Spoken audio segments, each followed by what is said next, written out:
I don't know what to say, but it's gonna be a week of unboxings. How you guys doing? I don't know if I'm supposed to unbox this on the channel, but I'm going to, friends, because this is a fun unboxing. Friends, we had a little bit of a leaker. It happens. Leakers happen. I try to not have any leakers when I'm shipping. They poked a hole in the box. Interesting. We definitely had a leaker. I'm just going to get right into this, friends. This is a pretty neat unboxing for me.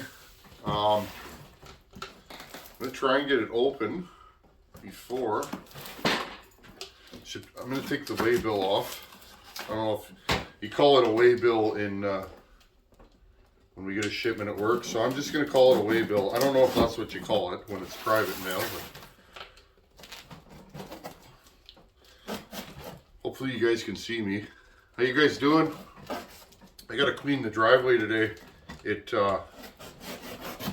She blew right in, and then she went to minus 45, friends, and I don't know about you guys, but I don't like running when it's minus 45, so I do not. I'm just going to throw this stuff in the garbage here. I do not, when at all possible, I do not fire up my skid steer when it's minus 45. That thing will start plugged in. That Gale skid steer, if you guys are looking for, a retirement skid steer, meaning you're not doing construction work and that, those 5 Series Gales, mine's or 35 Series Gales rather, mine's a 5635, so it's a 60 horsepower, 35 Series Gale skid steer. Those things are just, they're simple.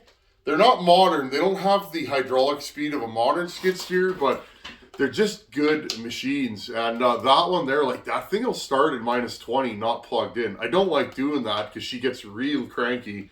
But that's been a good machine. But yeah, I left it. As long as I can get in and out through the drifts. I drive a 2-wheel drive 3/4 ton Chevy van, which can be a little sketchy in the snow. But as long as Mama can get in and out, I'm happy. The Jeep's been good. We put some knobby tires on it. That thing just rails through the snow. So, and of course the Wood Weasel. I can push snow up to the bumper with that thing. Only problem with here, friends, because it's so open and windy, the drifts can get really hard. That's where you need some power and some serious tires, because sometimes you'll go over a drift, it's so hard, and then you break through the crust and you end up getting stuck. So we have packing noodles, or whatever you want to call them. I'm going to unbox this off camera and show you guys what's in here. This is actually from another YouTuber. I'm pretty excited, friends. I'm pretty excited. I'm gonna unbox this and lay it out on the counter here, and let's see what we got. This is pretty cool. Give me a second here. Okay, friends, I gave you guys a second. I broke right there in the videoing. Any of you guys recognize this saw? This saw came from Walt at a Fleet Command. We've kind of crossed paths. I'm surprised we didn't cross paths sooner. We didn't realize, friends, I watch YouTube, but I don't comment a ton and stuff like that just because it's time, right, friends? But we didn't realize I watch Walt's channel and he watches mine. And I guess I mentioned it on a video earlier on this year that I've been watching Walt for 7 or 8 years. And I've always liked the way the man carries himself and what he does. Sometimes he does things different from me, friends, but at the end of the day, he shares knowledge. He's on YouTube and he just pours the knowledge out there at his experience. And I, for one, when I was a younger saw builder, and even now, friends, I watch guys like that because I learn things. I want to learn as much as I want to teach. And the more I learn, the better content I can make for you guys out there. So anyhow, Walt, thank you, buddy. This saw it's so funny that this is sitting on my bench. This is a saw that Walt named the fugly saw, and I understand why. This thing, you know, this thing's been around. It's bashed up and bruised, but it's like it's a bona fide work saw, and he did this on it, and I was kind of laughing. I think he had a different take on muffler mods when he was doing this. He built this saw a long time ago, friends. When I first started watching his channel, I went and checked out his channel, A Fleet Command. I'll put a link to it in the description below. Walt's a good guy. If you want to learn how to wrench on saws or clone saws, Walt did a ton of clone saw content, years ago. 372 stuff, 562. He's just a good place to travel if you want to learn. A good channel.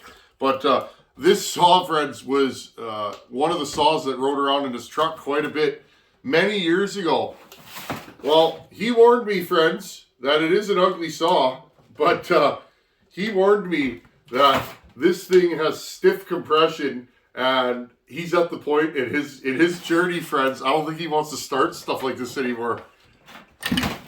Oh my God. I don't know what he did to this, but I think he went in and tickled this a little. Squeaked her here and there. Because, wow, there's no decomp on this either, friends. And again, I talk about compression a lot. A lot of guys disagree with me. A lot of guys do agree with me. I don't do high compression builds. Stuff like this. Now, friends, for you guys, I'm going to put fuel in this thing right now, and I'm going to try and get it to go. It might need a bar and chain on it for me to get it started. Sometimes it's hard. You need that extra weight as a counterweight. But friends, I live in the north and it gets cold here. A saw like this can be very hard to live with most of the year for me, because when it gets cold, friends, you cannot pull these over hard enough or fast enough to get them to start. And Walt knows the deal. It gets cold. He's in New York. It gets cold where he lives. Not as cold as here, but you guys saw last year I did the Sub-Zero chainsaw start off. It was minus 25. I just cleaned out a couple shelves of saws that I run. I let them sit outside for the afternoon and then proceeded to try and start them. Well, guess what, friends? A lot of my go-to saws that I would grab would not start. No way. So keep that in mind when you're building. Compression is king, friends, but to a point. Okay, there's no free rides. If you jack up compression in your saws, start cutting giant squish bands and stuff like that, you can make a lot of power, but you're going to have a really hard to start saw. You're going to break recoils.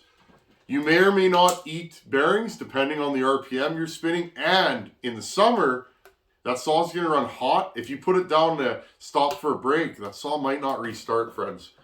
And that's just the truth about high compression saws.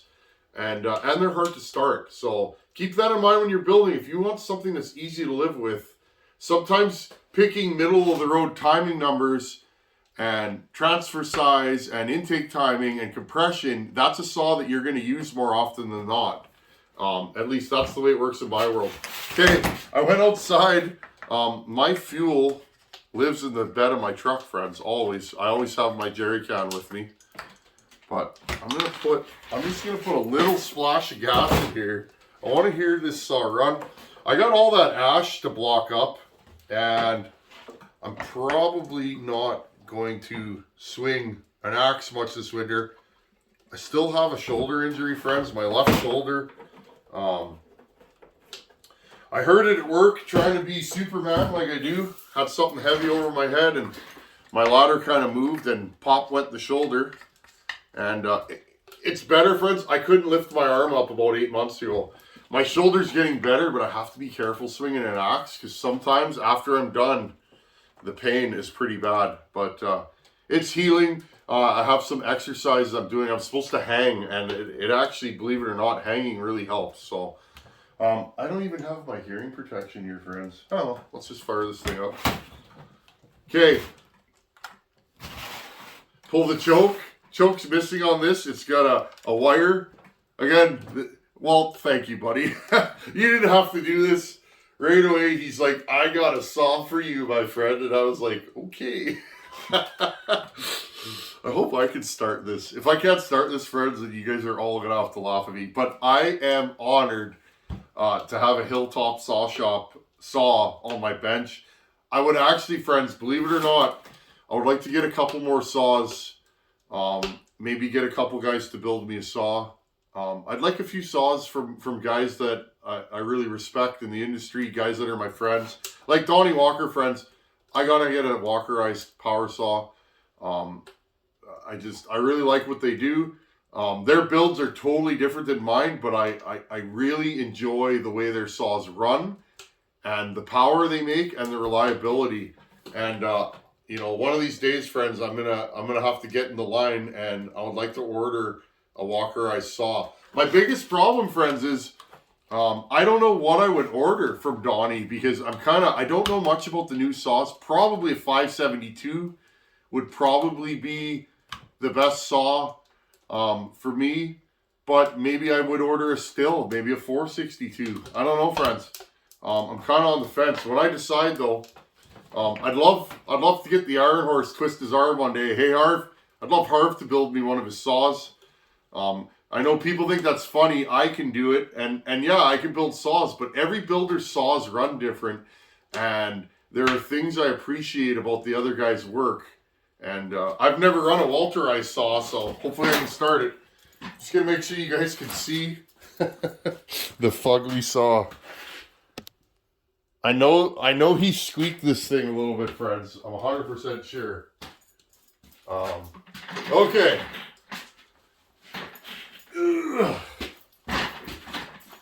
I gotta stretch out the old hamstring Maximus.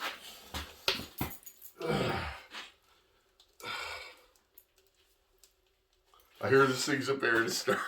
I'm kind of scared. And I had the box in my truck for the last couple days. So, friends, this thing's been sitting outside in the cold. So, okay, choke. If it won't fire easily, I'll put a little splash of fuel down the intake. Okay, the stop switch on these is on the side. I don't know why I have my work keys around my neck. Oh yeah, because I need to move my vehicles. Okay.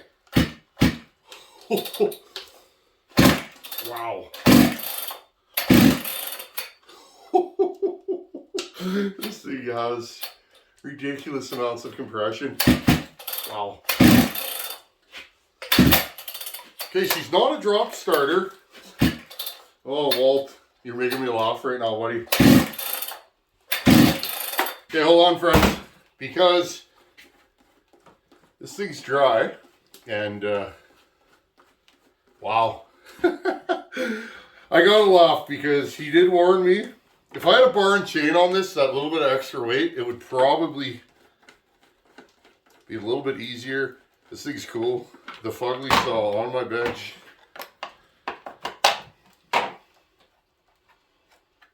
Okay. I think I can do this without over splashing it. Let's try. I don't want to flood this thing. Boom. Okay, little shot down the okay, let her run into there. Pull the choke again. Being a Jonsered, all the Jonsereds starting in the 80s and up, if you pull the choke, the fast idle comes on. Okay. Now I'm going to give this thing one heck of a tug, and it should fire. Oh, I'm just laughing. Then take the choke off. Let's see. I was warned. Thank you. At least Walt warned me, and he was laughing as he did it. So I like that guy. He's got a fun sense of humor.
saw already, the kill switch doesn't work. So you know what that means, friends? This is even funnier. I'm going to have to pull this thing over 2-3 times to restart it because I just flooded it to kill it. I like this though. It's neat. Walter, thank you, buddy. Friends, and again, he doesn't play the YouTube game, but what he does do, friends, is he's one of the original saw guys on YouTube. He's been putting content out for, I don't even know, 10 years.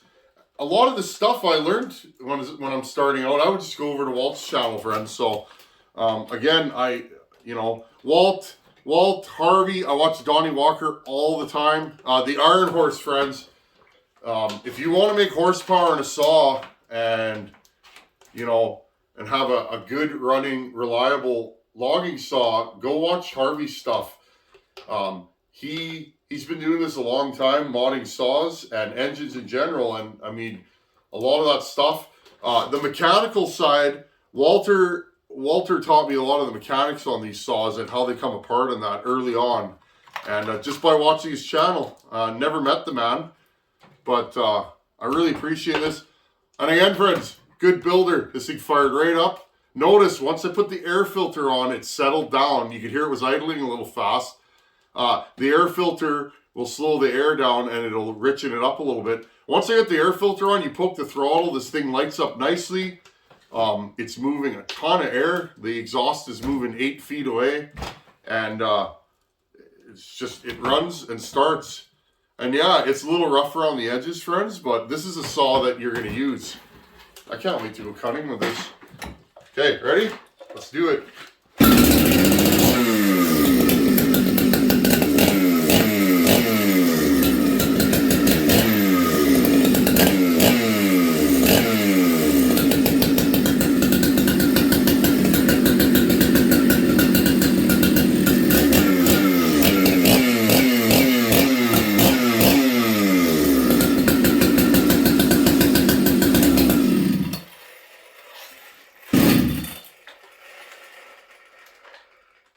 Fast idle.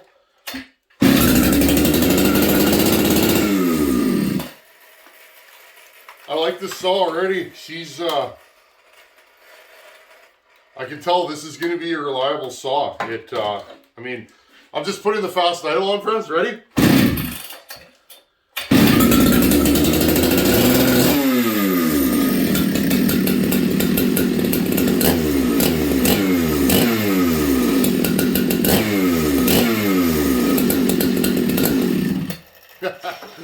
Oh, again, you folks out there are far too good to me.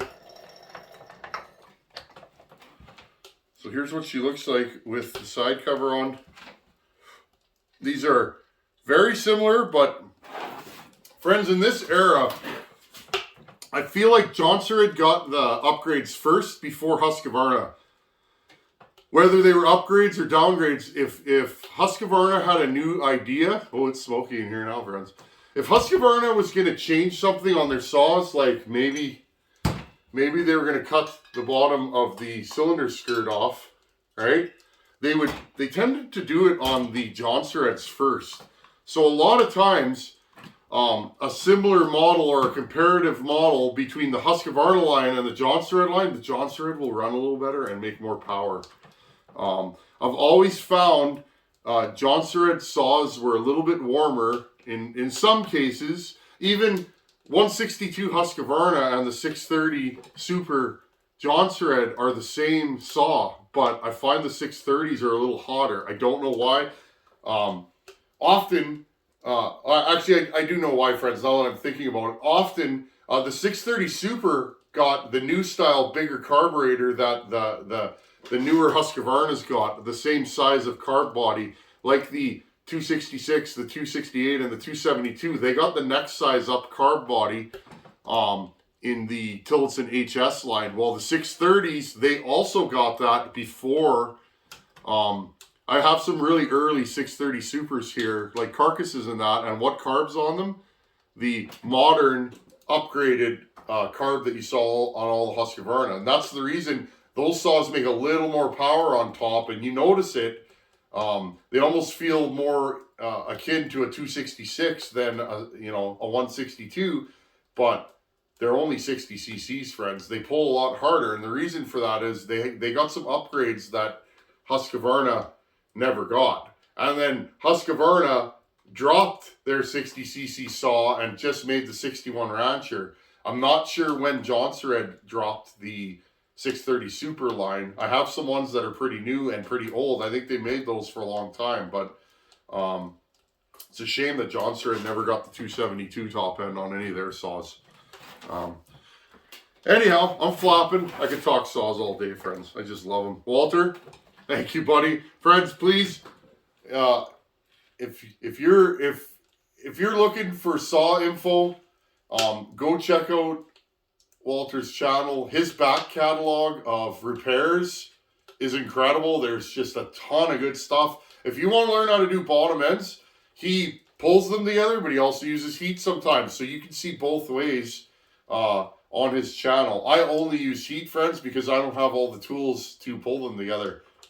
Hopefully one day I can rectify that. My problem is I work on so many different saws that it would be hard for me to buy all the different tools, to be able to pull all the different saws together. But I use heat. So, but yeah, friends, if you're interested in finding another channel, A Fleet Command, Walt's a great guy. There's no drama on that channel. It's just all good, wholesome chainsaw repairs, the kind of stuff that we do here. So I love this saw. I remember this saw on his channel. And Walt, you weren't lying, buddy. This thing's hard to pull over. 94 cc's and high compression. Good for the shoulder, though. It's part of my shoulder rehab program. Right on. Thank you, buddy. You didn't have to do this, but you did. You're a good fella, and I appreciate getting to know you. Anyhow, friends, we'll get back to the repairs. I got lots of saw work to do, and this is pretty neat. I bet you this thing's gonna outpull my famous 394, which makes me sad. Maybe I'll end up porting my 394, which I've never done. I have a feeling this thing's gonna outcut that. Just the difference in compression is, friends, that's like a 20, oh, it's moving. That's like a 25-pound power head. These things are pretty piggy, and it don't move much. So anyhow, once again, you guys take good care of me. I appreciate all you out there, and it's neat. It's neat to get stuff from all over the world. I really appreciate it. Anyhow, thanks for watching. Take her easy. Later.